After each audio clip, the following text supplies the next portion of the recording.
I came across a piece a few years back, and there is a newspaper title, You'll Never Be Famous and That's Okay, by Emily Ishafani Smith. She went on to explain something like this. Today's young people, they desperately want to change the world, but too many think that living a meaningful life requires doing something extraordinary and attention grab, like becoming an Instagram celebrity, YouTube star, or a best selling author, or ending a humanitarian crisis, or starting a wildly successful company that puts you on the cover of Forbes or Time magazine. Whatever. Of course, having an idealistic aspiration and identifying your worth with popularity and material success is part of being young. Absolutely agree with that. It is interesting now being on the other side of the youth. How, if you ask a young person now to describe when they were most happy in their life, they will cite achieve in the milestones, goals hit, desired positions obtained, or moments of glamour, places they went that were Instagram worthy moments. But if you ask an older person, they would describe the moments of contentment and connectedness.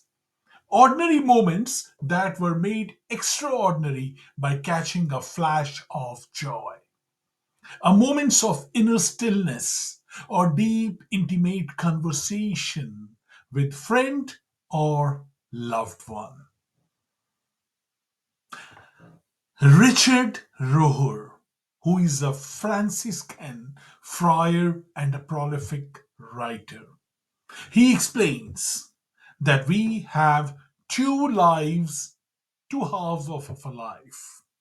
The first half is focused on around establishing your identity and experiencing and expressing your ego. It is mostly spent pursuing external gains. The second half of your life is spent pursuing inner gains, something internal within you. Those things that fulfill a sense of significance, meaningful and thoughtful fulfillment.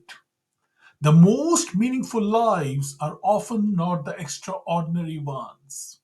They are the ordinary ones lived with dignity. We all have the ability to touch the circle of people who are around us and positively impact their world. Psychologist Eric Erikson, he explained that a flourishing, meaningful life is one of generativity. The medical condition or definition of generativity is concern for people. Besides self and family, that usually develops during middle age, especially a need to nurture and guide younger people and to contribute to the next generation. Erickson explains when we are young, we are supposed to figure out who we are and what our purpose is. As we get older, we are supposed to shift that focus from ourselves into onto the others and be generative.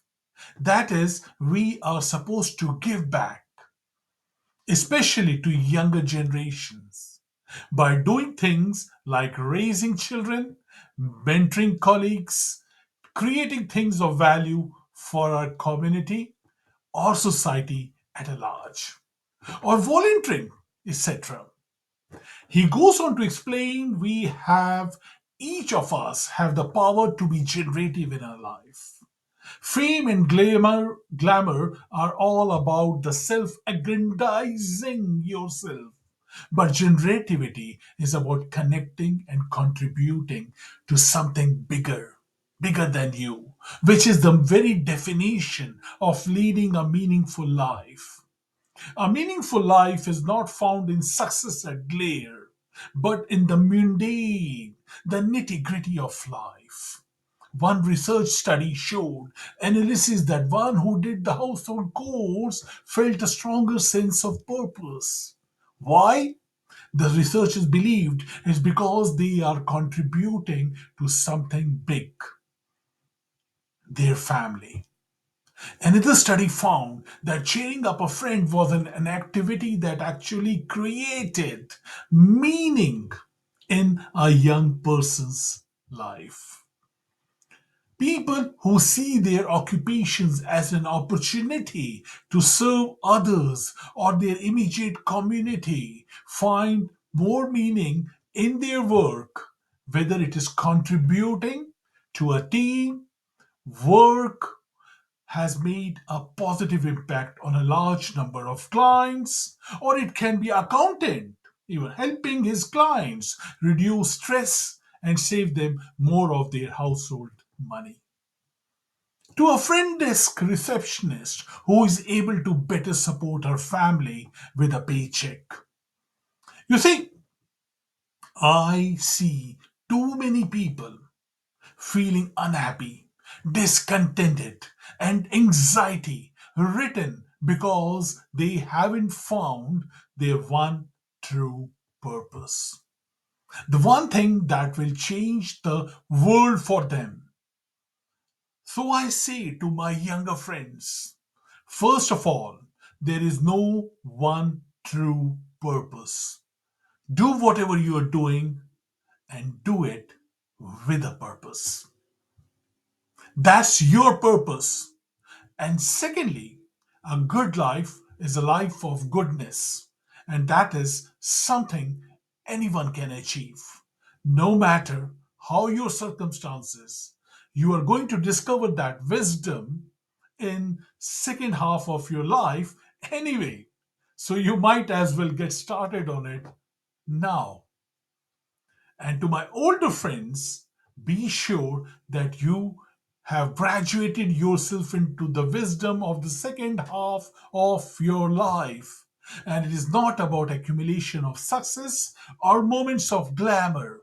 It is about those precious moments of contentment and connectedness and moments of contribution, helping others, fulfilling your soul by being of service and a value to others. That is the meaning of life.